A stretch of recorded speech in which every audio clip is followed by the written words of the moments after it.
Hi friends, ఈ రోజు ఒక ఇంట్రెస్టింగ్ వీడియో అండ్ ఫ్యాక్ట్స్ తో మీ ముందుకు వచ్చాను.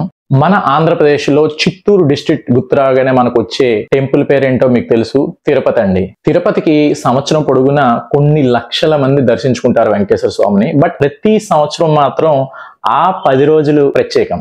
ఈ 10 రోజుల్లో ఆ స్వామివారిని దర్శనం చేసుకోవడానికి భక్తులు చాలా వేచి ఉంటారు. అదేంటంటే వైకుంఠ ఏకాదశిలో ఆ ద్వారం గుండా వెళ్లి స్వామివారిని దర్శించుకోవడం. అసలు ఈ 10 రోజులు ఏ మాసంలో వస్తుంది? అసలు ఈ వైకుంఠ ఏకాదశిలో విష్ణు పురాణం అంటే ఏంటి, పద్మ పురాణం అంటే ఏంటి, మహాభారత కురుక్షేత్రానికి అసలు ఈ వైకుంఠ ఏకాదశికి సంబంధం ఏంటి, భక్తులు ఈ ద్వారం గుండా ప్రయాణించి స్వామివారిని దర్శనం చేసుకుంటే లాభం ఏంటి, ఇలాంటి అద్భుతమైన అంశాలను మన వీడియోలో తెలుసుకుందాం. ఇంత మంచి వీడియోని ఎండ్ వరకు చూసి అందరికీ షేర్ చేయండి అండ్ బాగా నచ్చితే కామెంట్ చేయండి అండ్ మా channel I'm lucky Suresh subscribe చేసుకోండి.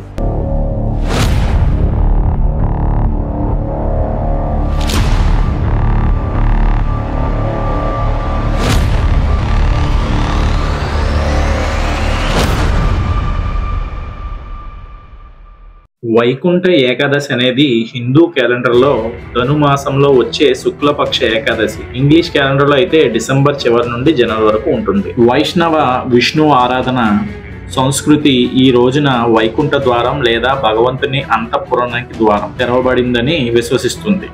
చంద్రమానం ప్రకారం మార్గశీర్ష శుక్లపక్ష ఏకాదశిన మోక్షాది ఏకాదశి అంటారు.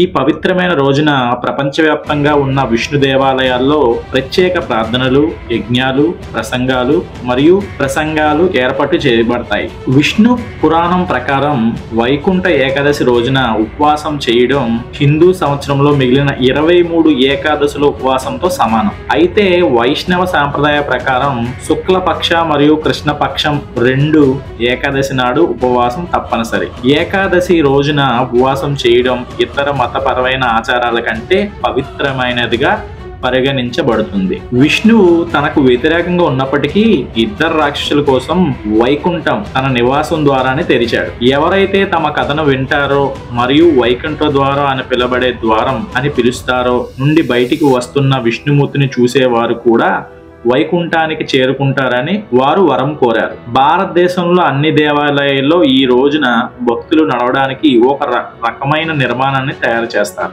వైకుంఠ ఏకాదశి హిందువులకు ముఖ్యమైన మరియు పవిత్రమైన రోజుల్లో ఒకటి. ఇది విష్ణుమూర్తికి అంకితం చేయబడింది.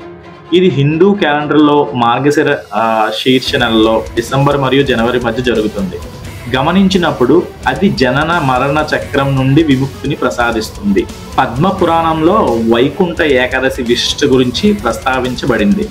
పురాణాల ప్రకారం దేవతలు మురాన్ యొక్క దౌర్జన్యాన్ని భరించలేకపోయారు. ఒక రాక్షసుడు శివుణ్ణి సంప్రదించాడు. అతను వారిని విష్ణు వద్దకు నడిపించాడు. విష్ణువు మరియు రాక్షసుల మధ్య యుద్ధం జరిగింది మరియు మురాన్ని చంపడానికి కొత్త ఆయుధం అవసరమని విష్ణు గ్రహించాడు. విశ్రాంతి తీసుకోవడానికి మరియు కొత్త ఆయుధాన్ని సృష్టించడానికి విష్ణువు బద్రికాశ్రమంలో హైమావతి అనే దేవత కోసం ఒక గుహలో విరమించుకున్నాడు. నిద్రపోతున్న విష్ణువును చంపడానికి మురాన్ ప్రయత్నించినప్పుడు విష్ణువు నుండి ఉద్భవించిన స్త్రీ శక్తి తన చూపుతో మురాన్ని బూడిద చేసింది. సంతోషించిన విష్ణు దేవతకి ఏకాదశి అని పేరు పెట్టి వరం కోరుకోమన్నాడు.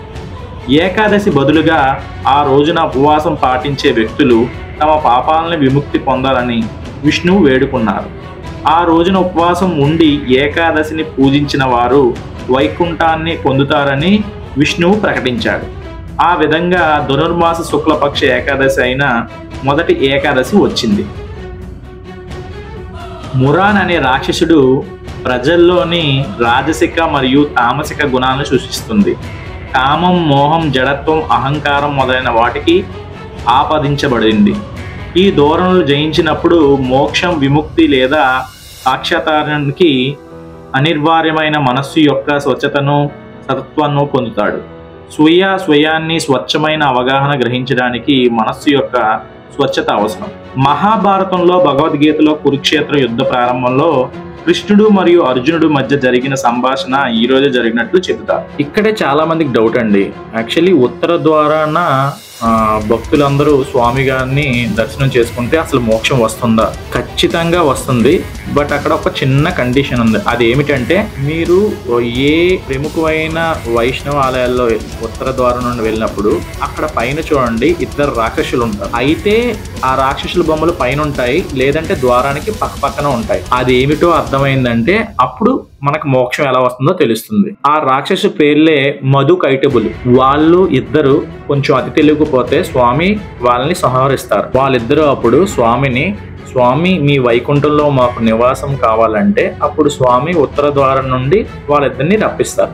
అలా పురాణాల ప్రకారం ఉత్తర ద్వారం నుండి ఎవరు వచ్చినా మోక్షం కలుగుతుందని మనకి ఇప్పటి వరకు తెలుసు. అలా చేస్తే యాక్చువల్లీ మోక్షం వచ్చేస్తారండి. ఎందుకంటే గుడి బయట చాలా తప్పులు అనేది చాలా మంది చేస్తూ ఉంటారు. జాగ్రత్తగా వినండి ఈ కాన్సెప్ట్ ఏంటో.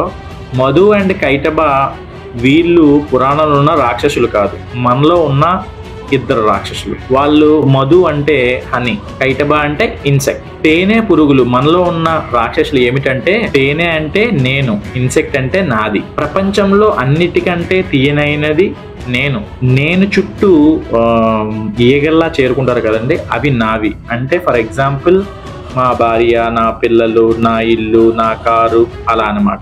ఈ రెండు చూడండి, పుట్టిన మనిషికి కొన్నాళ్ళకే వచ్చేస్తుంది. చిన్నప్పుడు పిల్లలకి నేను నాదే అనే వ్యత్యాసం ఉండదు, అందుకని వాళ్ళు హాయిగా నిద్రపోతారు. అలాంటి చిన్నపిల్లలు కొన్ని రోజులకి నేను అనే స్పృహ వస్తుంది. అప్పుడు ఎవరైనా కోపంగా చూస్తే ఏడవడం మొదలు పెడతారు. దగ్గరికి వస్తే ఎత్తుకోమని కూడా చేతులు ఇస్తారు. ఇంకొన్ని రోజులు అయ్యేసరికి నాది వస్తుంది. ఆ పిల్లడి చేతిలో బొమ్మ ఉంటే మనం లాక్కున్నాం అనుకోండి, నాది అంటాడు. అలాగే మీ అమ్మని ఎత్తుకుపోతామంటే నాది అమ్మ అంటారు. వాళ్ళే మధువు కైటబులు. మనం ప్రపంచంలో చూడండి, ఏ పాపం చేసినా ఈ రెండు పదాల నుండి ఉంటుంది, నేను నాది. ప్రపంచంలో ఎలాంటి పాపం చేసినా నేను అనే దానికోసం, నాది అనే దానికోసం చేస్తాం అంతే. వాళ్ళిద్దరు కానీ చనిపోయారు అనుకోండి మనలో, అప్పుడు ఉన్నదంతా మోక్షమే. పురాణాల్లో ఋషులు కానీ, ప్రజెంట్ ఎవరైనా మంచి చెప్పే సైన్స్ కానీ, వాళ్ళకి నేను నాది అనేది మనసులో ఉండదు. సో అందుకని వాళ్ళు జ్ఞానులయ్యారు, మోక్షానికి దగ్గరయ్యారు. మోక్షం అంటే ఎప్పుడో చనిపోయిన తర్వాత వచ్చేది కాదు. ఆ రెండిటిని మన మనసులో చంపుకొని ఆ వైకుంఠ ద్వారం నుండి మనం నడిచినట్టయితే మోక్షానికి వెళ్తామనేది దాని అర్థం. అసలు ఇదే అండి మోక్షం పొందే మార్గం. సో ప్రతి ఒక్కరు ఈ వీడియో నచ్చినట్టయితే కామెంట్ కూడా చేయండి. అండ్ మీకు ఏమైనా ఇన్ఫర్మేటివ్ అనిపిస్తే బెస్ట్ కామెంట్ చేయండి అండ్ అందరికీ షేర్ చేయండి ఈ వీడియో.